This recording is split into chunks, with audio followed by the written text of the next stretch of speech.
It's 11-2K and we have a great show for you today. I'm joined by two wonderful people. I'll start off with you, Ryan. How you doing? Welcome to the channel. How you feeling today? I'm doing good, mate. I'm having a good day. How are you? I'm doing good. You enjoying FIFA? As much as you can. Yeah, fair enough. Fair enough. We also got Kev on the show. How you doing, Kev? I am not going to lie to you. I'm still not over Saturday. I just cannot get it out of my system. But I'll try and move on. Game tomorrow, so.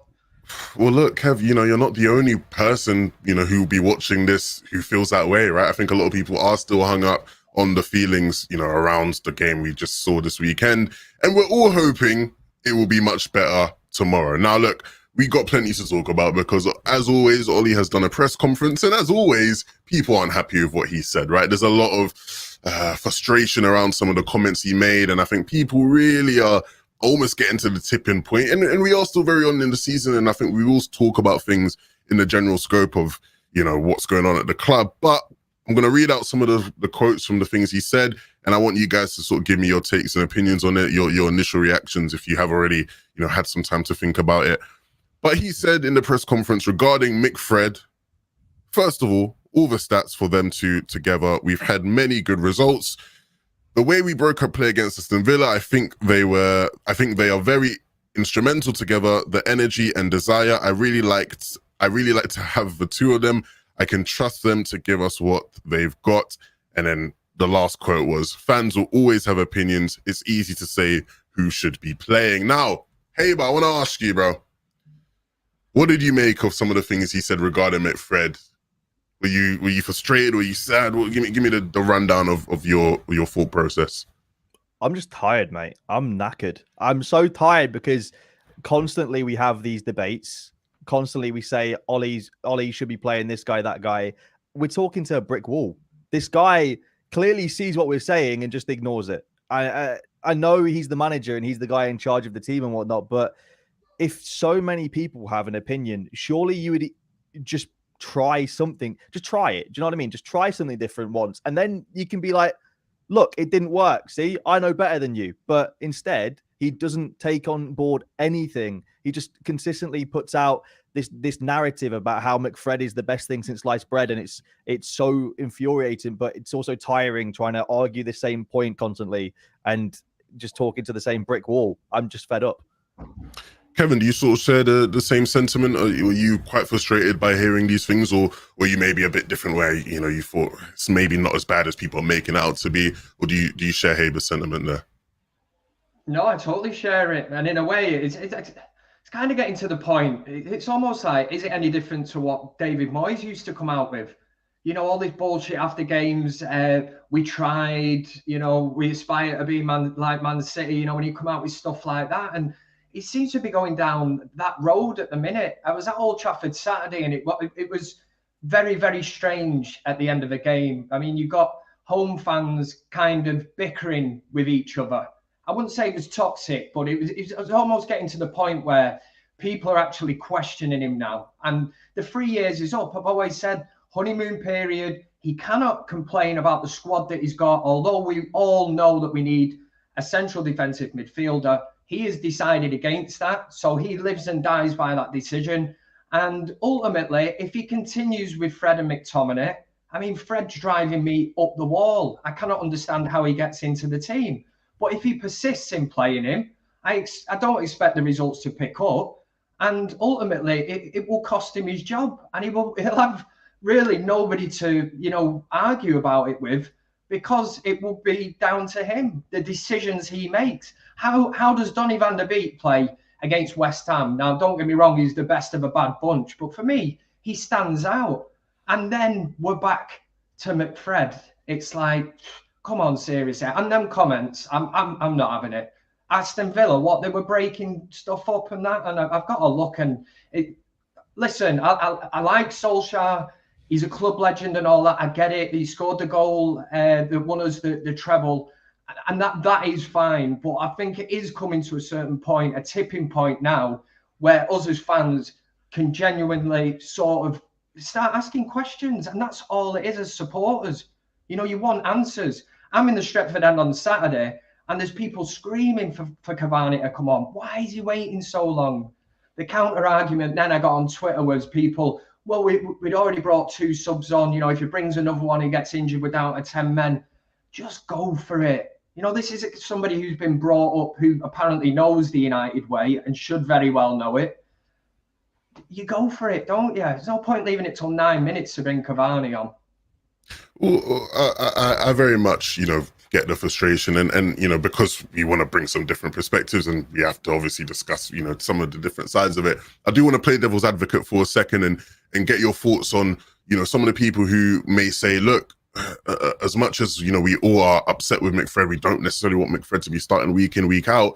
Is there something to be said of, you know, almost what else was he going to say about McFred, right? Realistically, he's never going to talk down about them. He's never going to say, oh, they're bad players, or I'm trying to replace them. Even though if we know that's the case, if he had said anything more about them, people would have called him a liar. If he had tried saying, oh, they help control the game, and people would have gone, hold on a minute, you don't know what you're talking about. They don't do that, right? So is there something to be said about the fact that, you know, realistically, this is all he could say? Like, what more could he have said? No matter what he said, people would have been frustrated because people don't like McFred.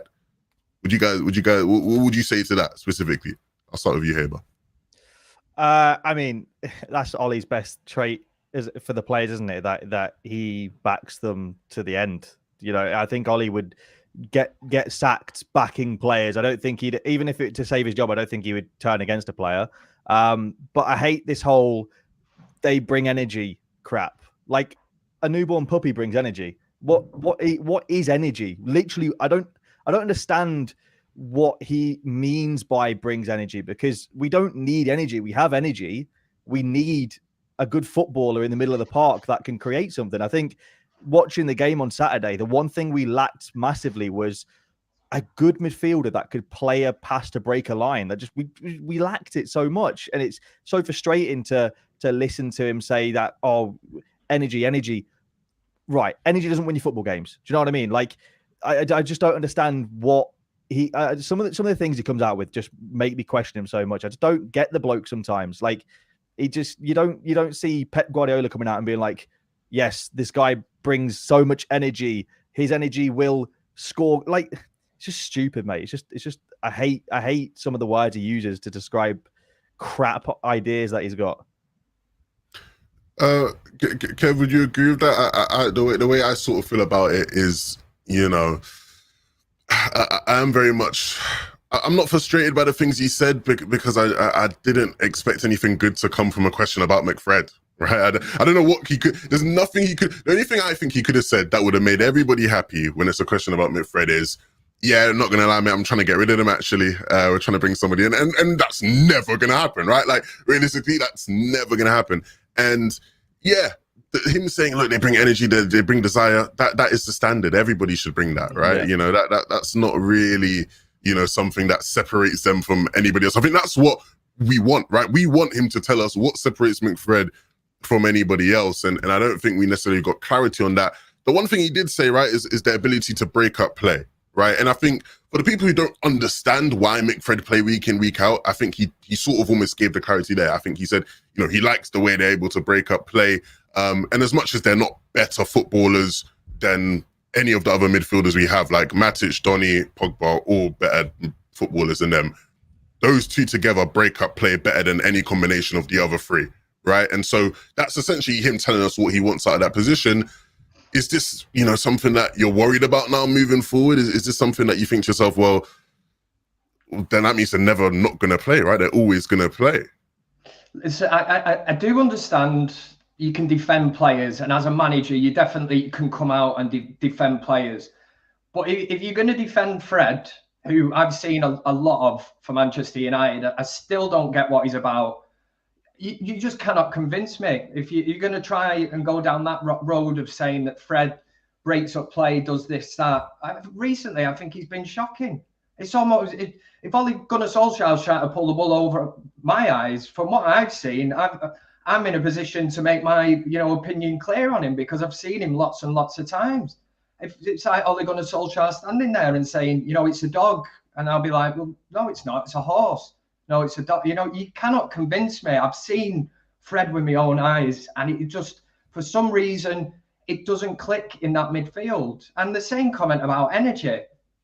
You're absolutely spot on. You know, what is all that about? Now, the main thing at Manchester United at the minute seems to be lack of game plan.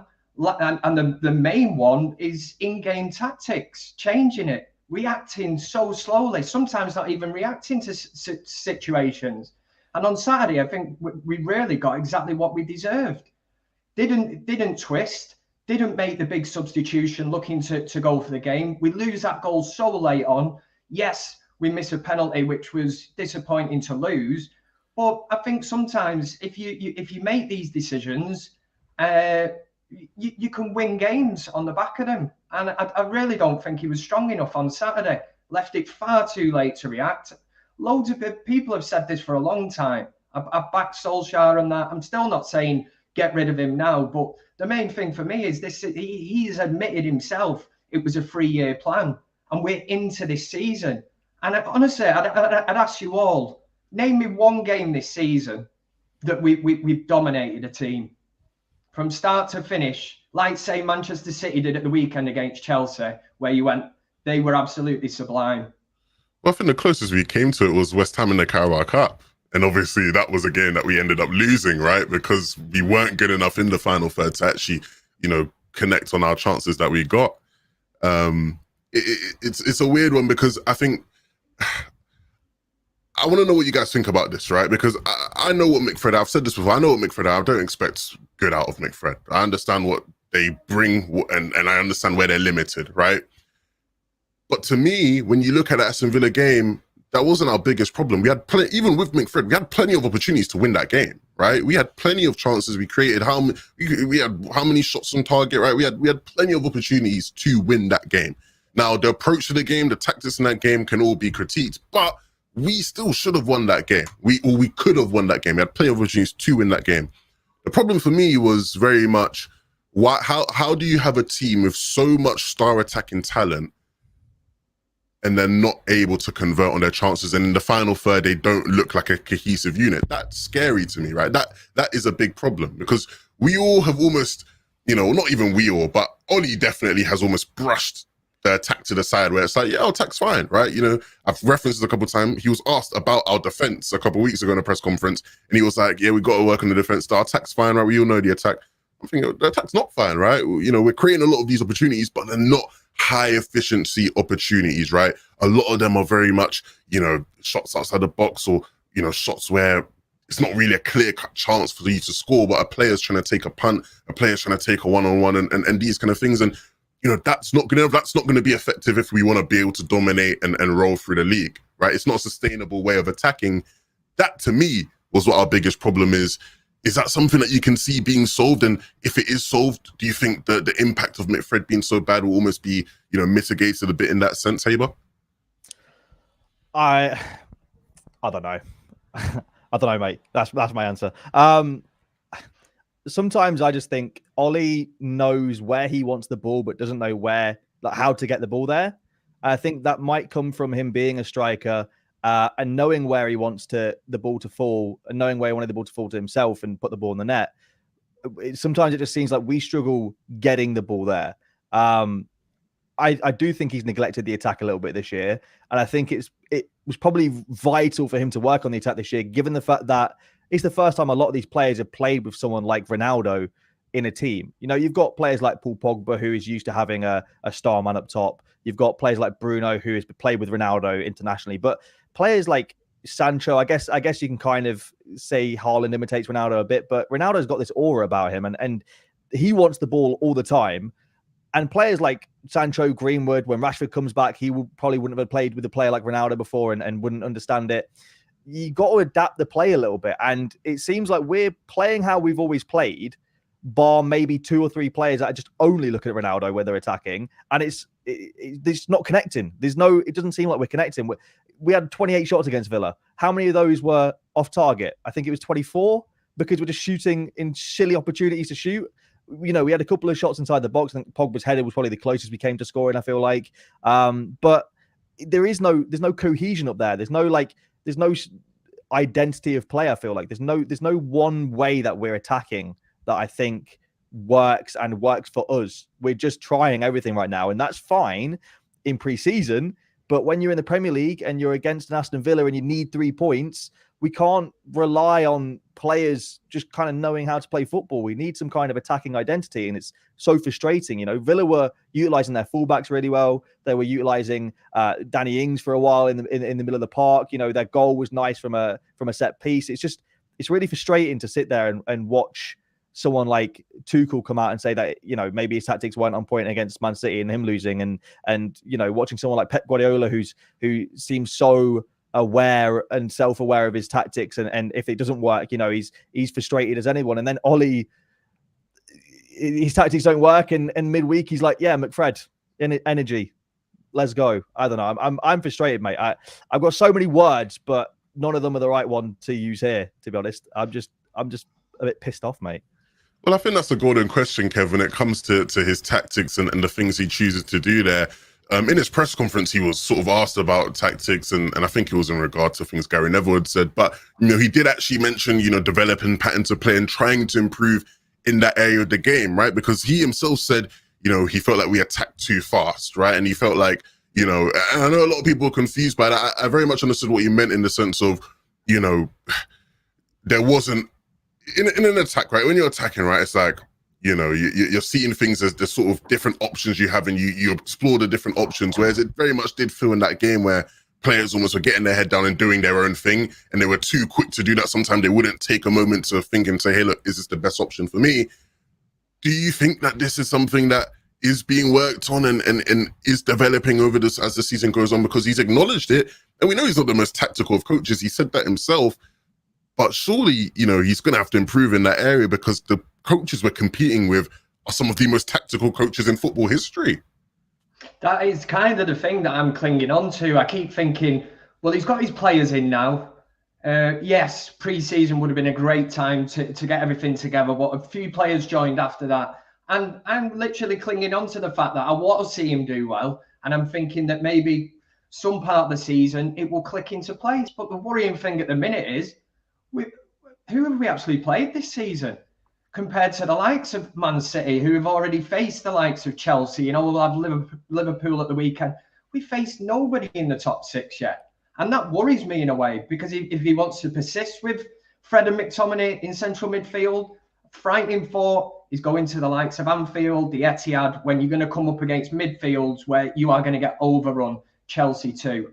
And I take the point, I think a lot of United fans, I think Tuchel's probably put more pressure on Solskjaer, because United fans have probably looked over there and gone, Jesus, over a short space of time, you know, he's achieved winning the Champions League. And the main thing is making players better. I've always stuck by Solskjaer and said that Luke Shaw's become a better player under him. The question I found asking myself over the weekend was, would a better manager come into Manchester United and basically improve that squad or get more out of that squad? And I've come to the conclusion, I am at that stage where I'm like, do you know what? They probably would. A new manager, you know, a bit of a new lift or whatever, a change of direction, tactics, in-game management. You look at Tuchel, Guardiola, Klopp, they all do it, they all have it. Listen, I'm not, I know what we were getting into with Solskjaer. I'm not for 1 minute saying get rid of him now and that, but they're the questions I was asking myself this weekend, and I haven't got a very, very good answer for any of it really.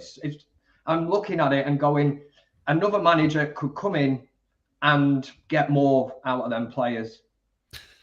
Guys, I want to quickly stop and thank all the people super chatting. We obviously, we've had a couple super chats, and I want to say thank you. Keep them coming in. Some of them have been hilarious. We just got another one here from Daniel Kirk, who says, my man has a fresh new fig. Come on, you don't know what I'm working with, man. You don't know what I'm working with. Hey, look, we got plenty more to talk about. Kev, you know, you bring up a great point when it comes to, you know, that the tactical side of things and how, you know, he does need to sort of improve there, because ultimately that's almost the difference between us and our competition. Like I talked about it before, where I said, look, when you look at the top four teams, us, Chelsea, City, Liverpool, all four have unreal squads.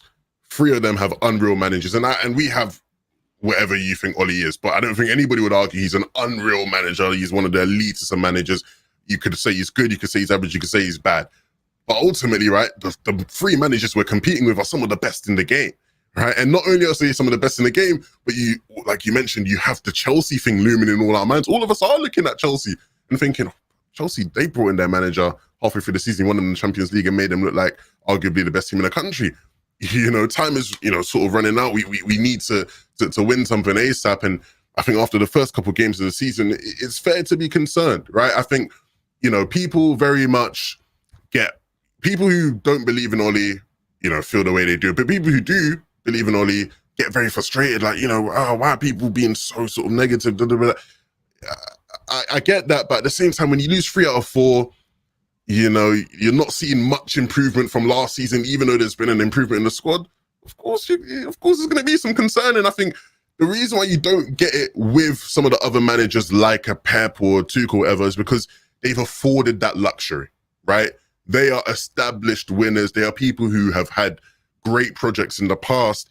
And ultimately, Ollie's credentials don't match up with them, right? Prior to the United job, and even while being at the United job, he's not won anything here yet, right? And so he was always going to have that issue where people were always going to question him at any given moment. It's always going to be, okay, does he need to go? That question is always going to be, and you know, unfair as it may be, that's just how it's always going to be for the rest of the season. Now, is this sustainable, Kev? Is this something that, you know, we can have throughout the rest of the season where, you know, the results may be a bit rocky, the tactics may not be there, but we are just getting by? Because as much as things have been a bit rocky, we are up there in the league still. We're not too far off. It's been a better start this season than it was last season in the Premier League at the very least.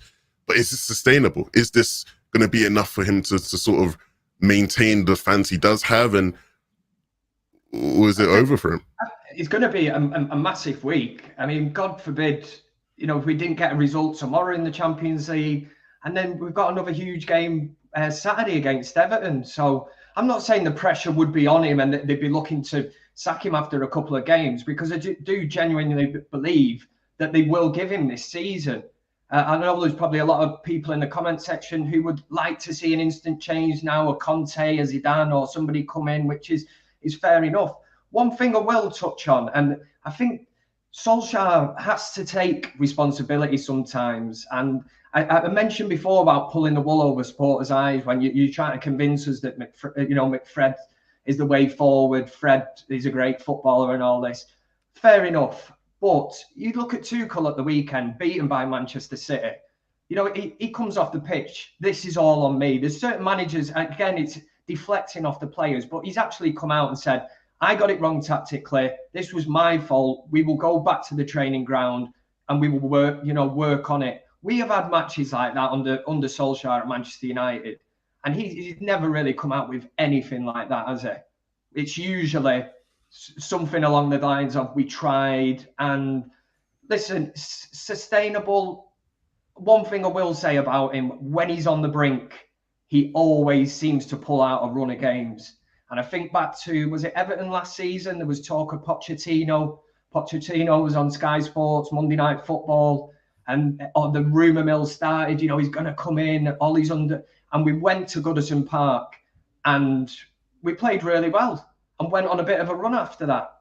And again, I'm clutching at straws. That's what I would like to see happen, but I just don't know at the minute. I can't call the team. I'm trying to predict teams. I don't know. You know that Fred and McTominay are going to start. And again, I do think that sometimes in home games, it does send out a negative sort of shockwave through the fans. Because I know there was people stood near me and at the start of the game, like, come on, you know, these two midfield again. Yes, as fans, you get behind them and all that. But I just think from the off sometimes at Old Trafford, in a game when you should be from the first minute straight at them, it just sends out a bit of a negative vibe. We got Leo IS coming with a couple of super chats here. He says, CDC confirms Man United slow plays due to a possible side effect from the COVID vaccine. More to come. Bit of banter there. And he's also said, wait, I think there was another one as well, right? He said, where is it? Let me try to find it, bring it out. The only pass that McFred did was a COVID test. Now, look, on the slow play, right? Because I do want to talk about, you know, the speed of the play, because it was something that Ollie mentioned, and he talks about, you know, playing too fast in that last game against Aston Villa. And I think that is something we were guilty of.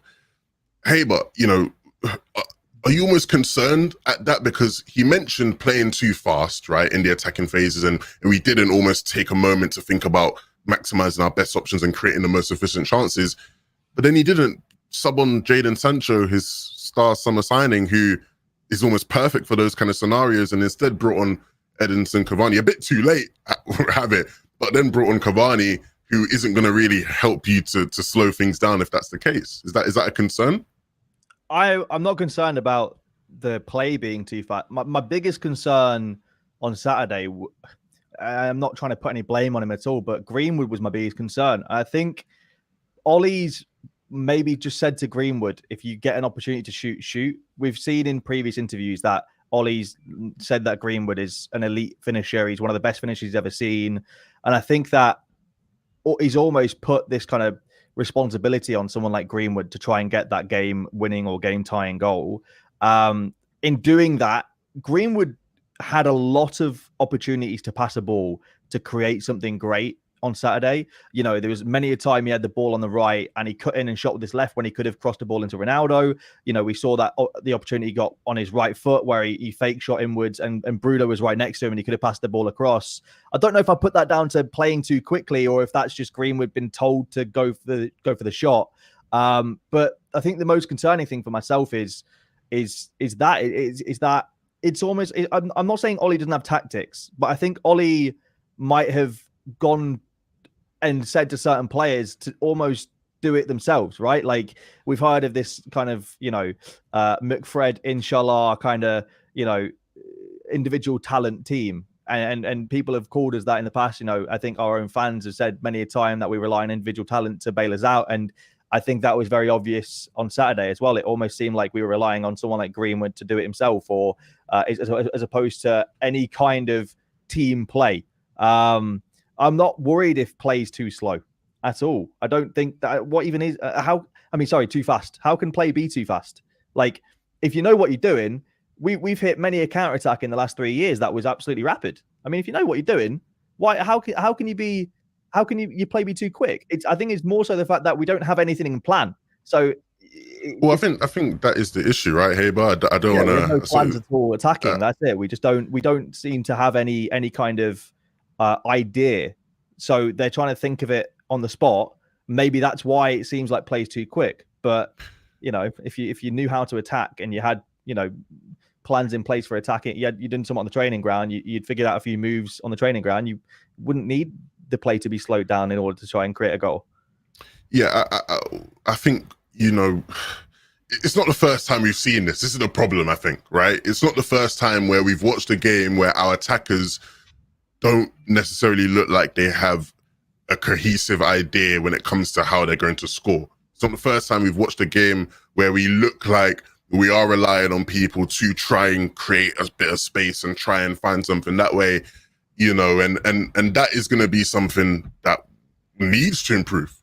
You know, we could get this is the maddest thing about that. We could get a CDM. We could get the best CDM in the world we want and get rid of McFred and play Pogba and a CDM or Donny and a CDM, and we still struggle because we need to improve at the way we score goals. We're not scoring goals efficiently, effectively, you know. And even when you look at Aston Villa, you saw the intent and the way they were doing it, right? Where they have their fullbacks overlapping. There's clear things that they're trying to do. And once again, we go back to pattern to play. That's what it is. And clearly that's something that we are still developing as a squad and we're still looking to work on. And you know, we might have more of these kind of results unless that, you know, eventually is fixed, right? You know, we're creating a lot of chances, we're having a lot of shots on goal, but not many shots on target and not many efficient chances. It's not a great scenario to be in at the moment. Kev, I'll ask you that question because Haber, as much as he gave a great answer, he didn't hit on the thing I was trying to hit on, right?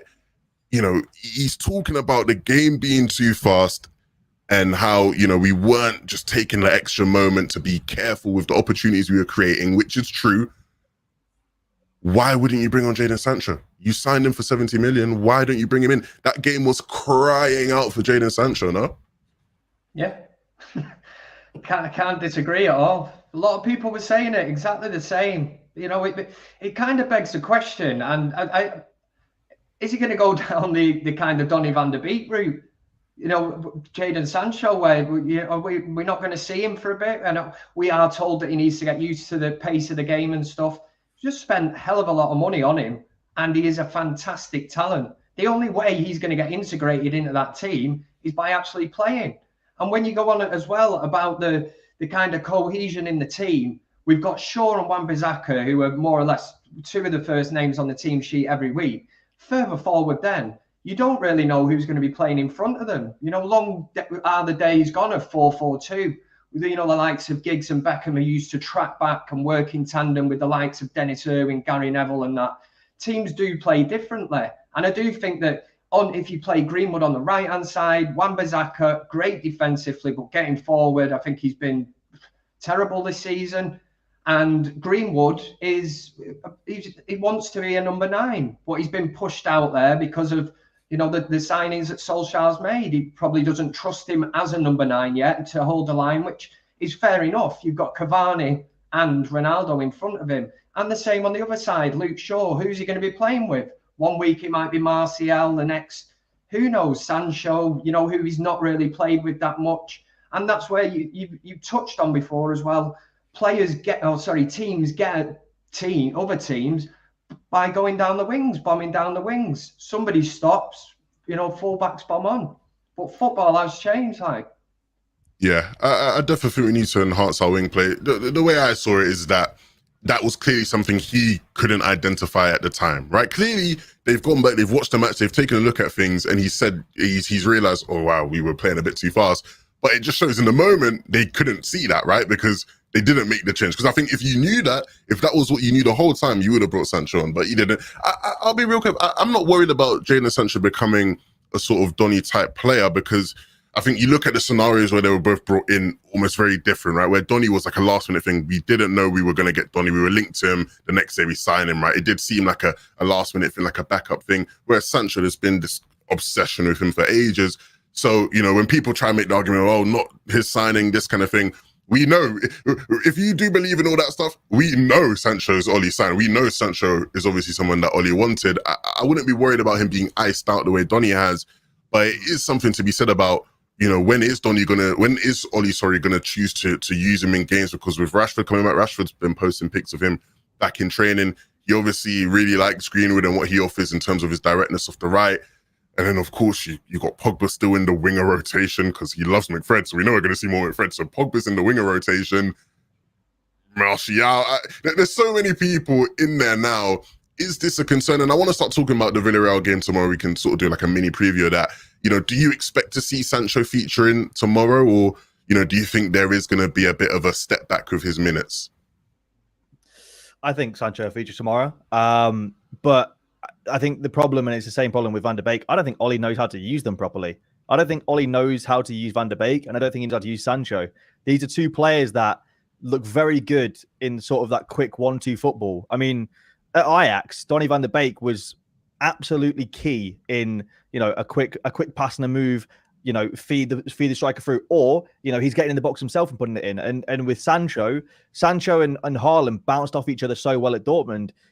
I don't think Oli realized what he was buying almost, or at least I don't think he knows how to get the best out of both of these players, because whenever Van der Beek plays, you see his role. He plays well in sort of the let's say the number 8 role when he's played with Matic. He plays well there, but so oftenly he gets brought off at half time. It's almost like Oli sees something he doesn't like out of the guy. With Sancho, he's played him on the left, he's tried him on the right a couple of times, but never do you see Sancho sort of playing the style of football that he is so good at, what he was so good at with Dortmund. So I don't think you get benched so often. I don't think you really can bench a £75 million player, can you? I mean, I think that's Oli one-way ticket out of the job if he keeps benching a £75 million player. But I just think that Oli isn't capable of getting the best out of these players. I think that he was hoping Sancho would literally be Rashford on the right. I think that he was hoping for, and that's not the case. When Rashford gets back, what I would hope is that our starting team is Rashford on the left, Sancho on the right, Ronaldo up top.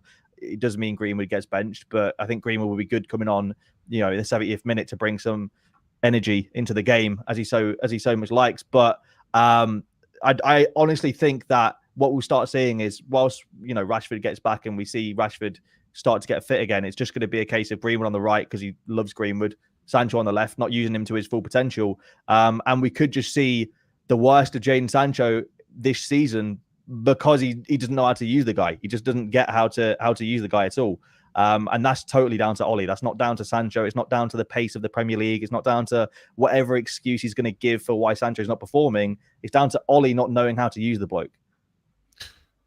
Kev, I was watching your face as Haber was speaking there, and I never know if you're reacting to the chat or if you're reacting to what he's saying, to be fair, because the chat be saying some crazy things sometimes. But did you have something to say on what Haber just said there, or are you almost in agreement where, you know, there are questions about if Ollie knows how to get the best out of Sancho? I think I can certainly agree on the point that he probably doesn't know how to use him yet. I mean, the other thing I would throw in is it's almost a position that we're very much blessed in, although we're not firing at the minute, which begs the question, you know, you think back to the summer, if Solskjaer was told he had a certain amount to spend, and we can all see as supporters that we needed a central defensive midfielder. Now, I'm not saying for 1 minute I didn't want to sign Sancho. I still think he will come good if he gets settled in the team in a position that he's happy with. It'll be sound. I've got no worries about that. But I'm almost like, well, do you know what? Greenwood, you cannot leave him out the team at the minute. I think once Rashford comes back, he'll get himself back in on the left-hand side. He'll be fighting with Martial on that side. And then it's like, there's, you know, too many players in that position. And it is almost a question of, should the Jadon Sancho money really have been spent somewhere better on a central defensive midfielder? For instance, if you could have got Declan Rice for 80 million, you know, would that have been a better option than buying another attacking player? Another attacking player, as Haber just pointed out, that he doesn't actually really seem to know how to use yet. And we're what, five games into the season? It's like, right, okay. Or he'll persist with McFred and carry on with that and continue to tell us that they bring great energy to the squad when we all know what we need back there. Yeah. Guys, we're obviously playing Villarreal tomorrow, and I did, you know, bring up whether Sancho would be playing in that game because I think that is a game that will be suited to him. Ollie's mentioned now on multiple occasions that we almost struggle against a low block and being able to break down a low block.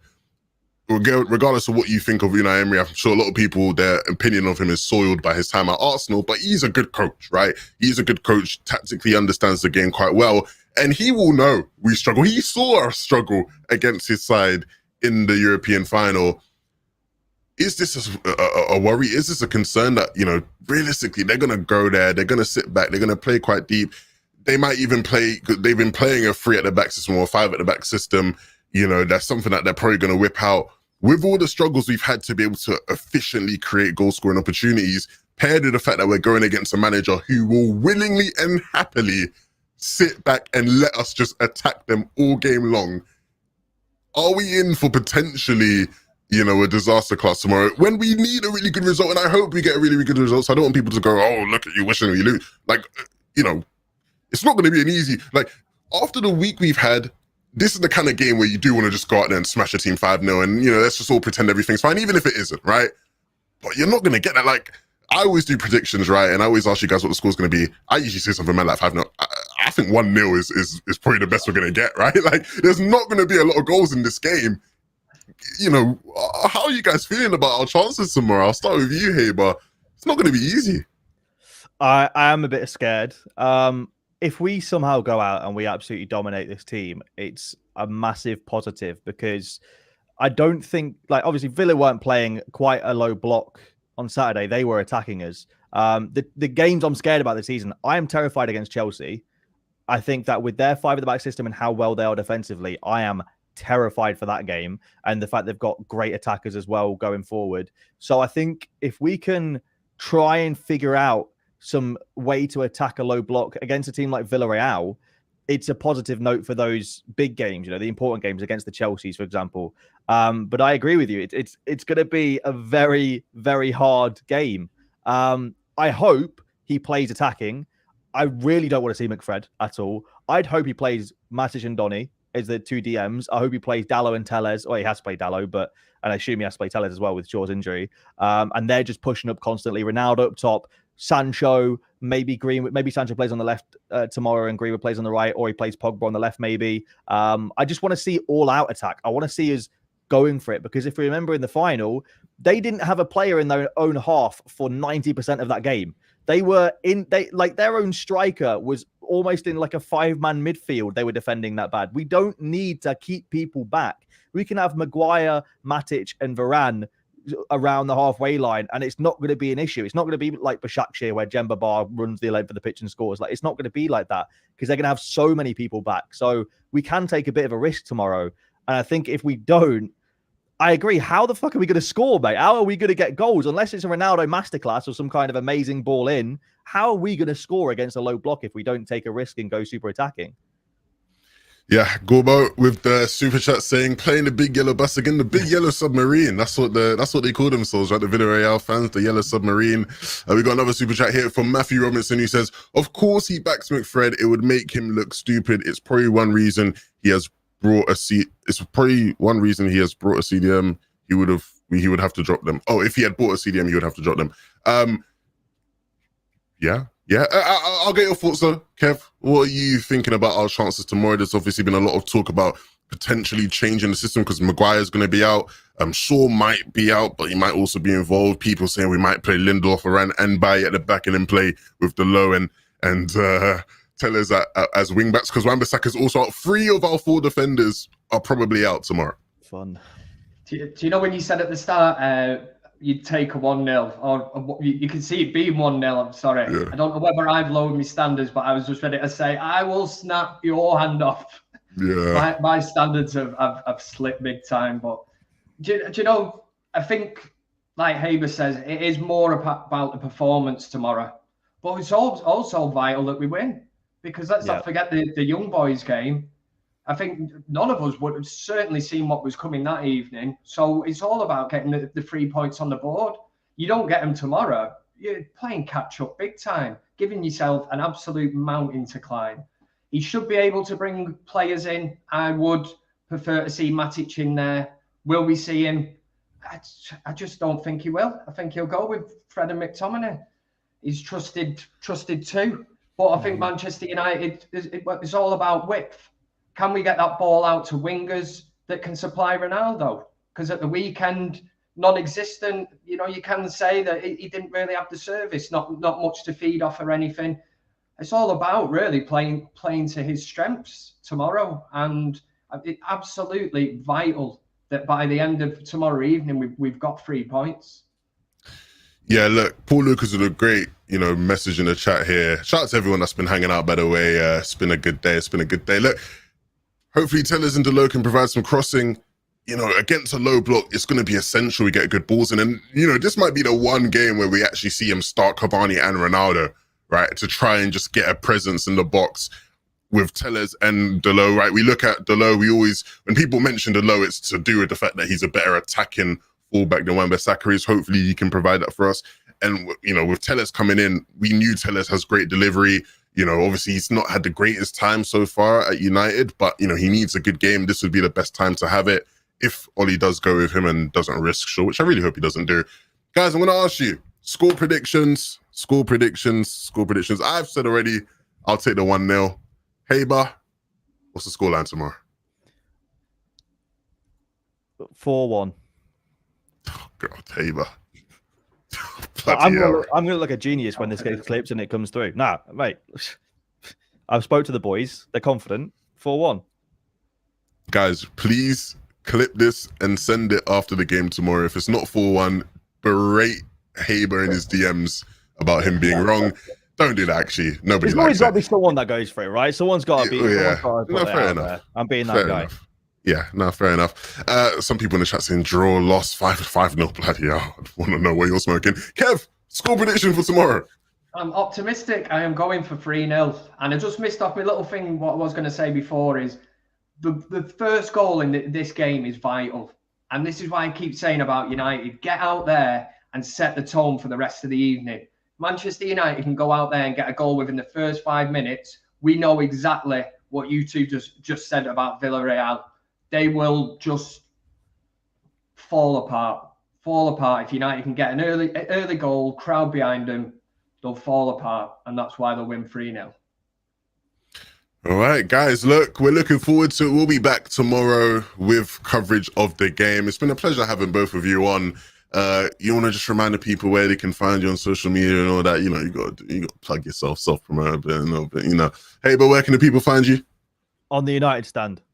Hey, nice one. Kev? At Kevin Ashford on Twitter, Instagram, and Man United Vancam on YouTube. Oh, we got one last super chat here. I don't want to miss it. We got JK Dodo. Sorry if I'm saying that wrong. Apologies, my friend. If we draw against Villarreal and Atlanta win, we will be bottom of the table with 4 games to play. Is Europa League acceptable this season? No. That's not even. There doesn't need to be a conversation about that. Europa League is not acceptable by us, the fans, by the players. Sadly for the Glazers, it might be. You can catch me anywhere at 112k. It's been a pleasure, guys. Thank you to all the mods, all the people in chat. Comment down below what you ate for dinner. Thank you very much for watching. See you guys all later. Bye.